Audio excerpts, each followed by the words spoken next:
250 grams roasted peanut. Then ilalagay ko lang siya sa plastic kasi dodurogin ko siya ng bahagya gamit yung aking mahiwagang rolling pin.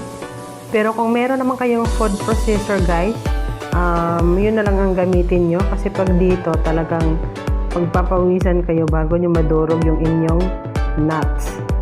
Kaitsusan lang naman to guys, yung dilodurog pa yung nuts kasi pwede naman ng buo yung nuts, diba? Yung hindi na kinakrack. So, ayan na yung aking nuts guys.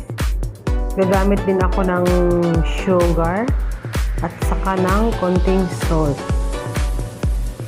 Then sa isang pan, ilalagay ko na doon yung aking sugar.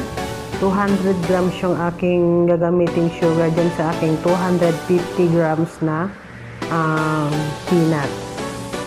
Lusawin lang yung sugar sa mahinang apoy.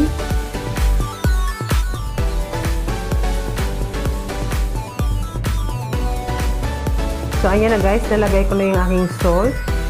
Then, ito turn off ko na yung aking fire kasi nag-melt naman na yung aking sugar. Then, ilalagay ko na yung aking nuts.